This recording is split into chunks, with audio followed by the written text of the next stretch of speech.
What's going on, NFL fans? Welcome back to Touchdown Kingdom, your hub for the freshest NFL updates and insights. If you love what we're doing here, show us some support by hitting the like button, dropping your predictions in the comments, and subscribing to the channel. We're committed to bringing you engaging content like this on a regular basis. Today is a sad day, as it is the final edition of our NFL Division Showdown series, but we will be finally highlighting the AFC West. Like most other in the AFC, this division is full of teams that all believe they can and will make the playoffs. Last season, one of the teams in the division won the Super Bowl, one had an embarrassing loss in the wildcard round, and two were disappointments that missed the playoffs despite high expectations. Recently, the Chiefs have dominated the division and the rest of the NFL in general, but can this be the year the Chargers or Broncos prove that they can be for real?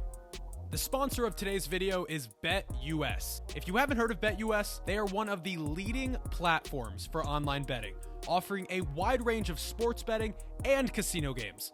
They have an incredible variety of betting options on a ton of different sports. You can do so much on BetUS, including pregame bets, parlays, live bets, and player prop bets. BetUS is offering a 125% sign-up bonus when you click the link in the description.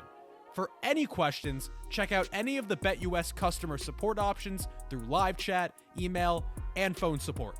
So visit BetUS, sign up using the link in the description, and start betting on your favorite sports and games. The first team we'll be going over today is the Las Vegas Raiders. The Raiders are in an interesting spot currently. Prior to last season, the Raiders traded a first and a second rounder for superstar receiver Davante Adams before giving him a massive 5-year deal. The motivation for this came from the fact that Adams had previous chemistry with Derek Carr from their time together at Fresno State and have stayed good friends. Derek Carr has been their starting quarterback for years now, but with disappointing play last season, they decided his time in Vegas came to an end and they cut him. However, they signed Jimmy Garoppolo to a 3-year deal, which confused many, because even if Jimmy is an okay quarterback, it's not like his ceiling as a player is much higher than Derek Carr's. After cutting Carr, many assumed the Raiders were going to try and trade up to select a quarterback or take Will Levis at 7, but they signed Jimmy G instead. The Raiders have a good offense all around. Last season, even without great quarterback play, they finished with the 12th most points scored, mostly due to the incredible season their running back Josh Jacobs had, leading the league in rushing, and their superstar wide receiver Davante Adams, who had 1,500 receiving yards and 14 touchdowns.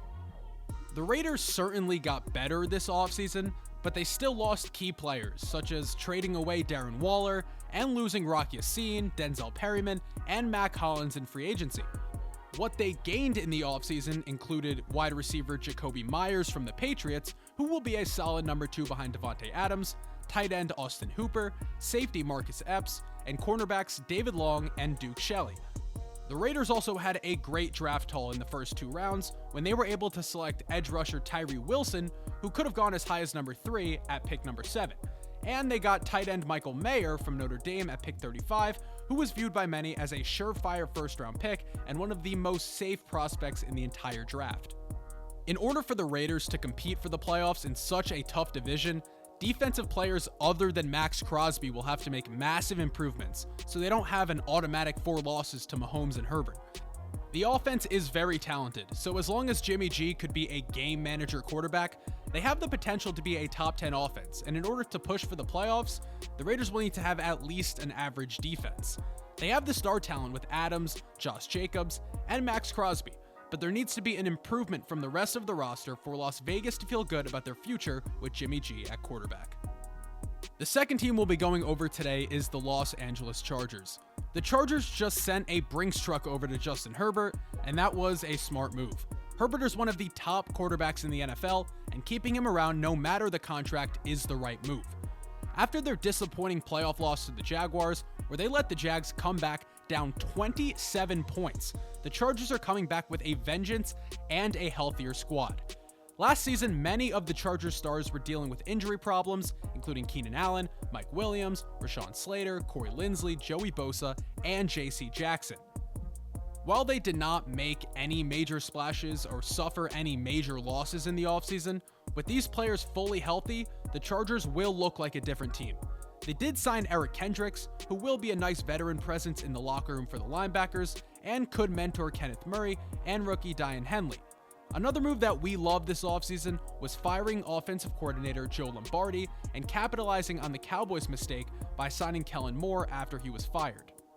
Since signing as the Cowboys' play caller, Dallas has never not been a top 10 offense, and with the talent on that side of the ball in Los Angeles, Moore will be able to do a much better job utilizing the players than Lombardi did.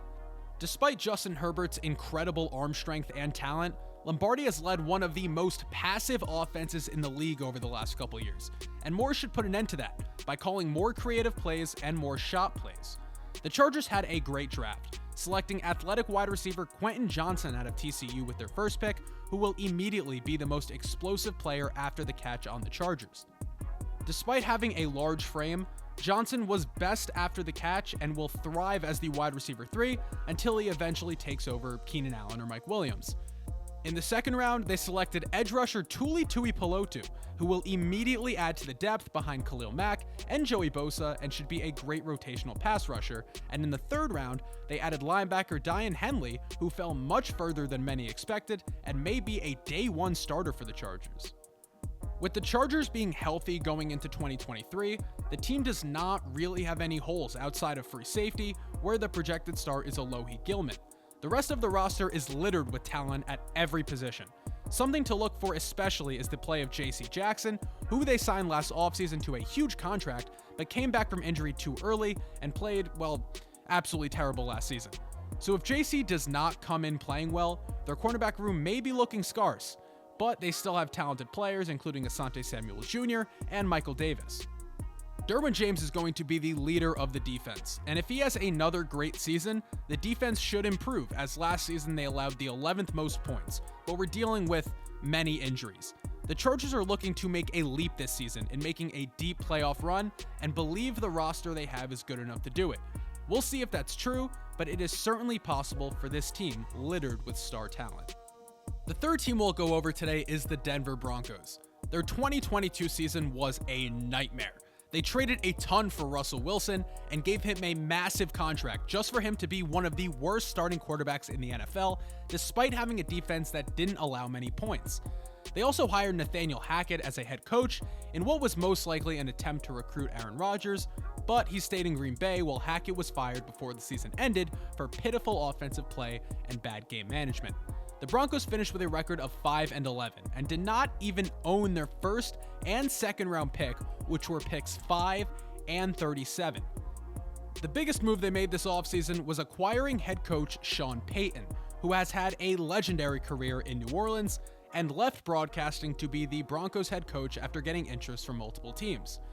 Already, he has been in some controversy with a press conference taking shots at former head coach Nathaniel Hackett for his job in Denver and how they weren't trying to, quote, win the offseason like another team, referring to the Jets.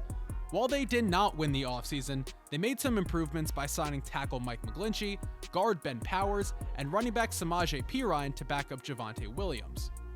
On defense, they added D-lineman Zach Allen.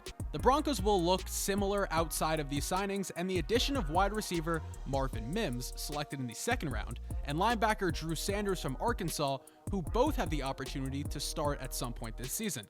The Broncos are betting on a resurgence from Russ under the Sean Payton system, which they believe is enough to make the playoffs, because if he can't turn it around, they will be stuck with this massive contract while in quarterback limbo. For the last team we're going over today, we have the Super Bowl champion Kansas City Chiefs. Undoubtedly, the Chiefs are going to be in Super Bowl contention for as long as Mahomes, Kelsey, and Andy Reid are all together. This offseason, they had a lot of talent leave and have some come into the building. They lost players such as Juju Smith-Schuster, Orlando Brown, Juan Thornhill, Mecole Hardman, and they cut Frank Clark. Cutting Clark was a tough but solid decision, as his production has not been the same as his incredible playoff runs from previous years, and he had a sizable contract. They added tackles Jawan Taylor and Donovan Smith to help their interior offensive line, which may be the best pass-blocking core in the league, with Joe Thuney, Creed Humphrey, and Trey Smith. In the draft, they added only 2 players who could be in a position for a lot of playing time, in receiver Rashee Rice in the second, and edge rusher Felix Anaduke-Uzama at the end of the first, who will probably get time during Omenahu's suspension. They still have all their great young defenders who create the core of their defense, and Chris Jones is waiting for his extension, which he should be getting very soon. He is the best interior defensive lineman in the NFL at this point, and will most likely be getting a $100 million extension. They also have other talent, including linebackers Nick Bolton and Willie Gay, and cornerbacks L'Jarius Sneed, Trent McDuffie, and Jalen Watson. McDuffie and Watson were both rookies that showed great promise at the end of last year and became a big reason the Chiefs were good against the pass. The most interesting position to watch for the Chiefs will be the wide receiver position. We know that Travis Kelce is the focal point of the passing attack, but what receiver will shine the most and step up as the number one guy? There are a bunch of candidates, including Kadarius Toney, Marquez Valdes-Scantling, Rashee Rice, or Sky Moore. If one of them can prove to be a solid number one receiver, the offense will become even more dangerous by taking the pressure off Kelce and giving Mahomes another safety valve in the offense. The Chiefs are going to be contenders once again, and will be one of the favorites to make it back out of the AFC, with the best player in football and a slew of talent filling out the roster. And now for the record predictions. Every team in the division is very talented around the board, but the biggest difference between the top and bottom two teams is quarterback play. In a perfect world, they would all be playoff teams. But in the AFC, times are tough for teams without top 10 quarterbacks, and that will reflect in the records. So therefore, in fourth place, we have the Las Vegas Raiders with a record of 7-10. The Raiders have so much talent within a few players, notably Devontae Adams, Josh Jacobs, and Max Crosby. But the rest of the roster and coaching is not enough to get them to the playoffs this season. Signing Jimmy G was not the correct move, and they will be stuck in mediocrity with him because he won't often lose them games, but he won't make the splash plays to win them as you would want in your starting quarterback for the next 3 years. In third place, we have the Denver Broncos with a record of 8-9. Sean Payton is certainly going to be an improvement over Hackett as a head coach and will probably help Russ perform better, but he isn't going to be the star he once was, and in such a competitive conference, they're going to be facing teams that are just better than them. The Broncos will be a tough team for anyone to play because of their incredible defense and solid coaching, but when the game is on the line, we don't want to let Russ cook in late 2023. In second place, we have the Chargers with a record of 12-5. It may finally be the season that injuries don't plague their incredible talent, and if that's true, the Chargers and their fans will feel like this is the year with Herbert they can make it over the hump and make a deep playoff run.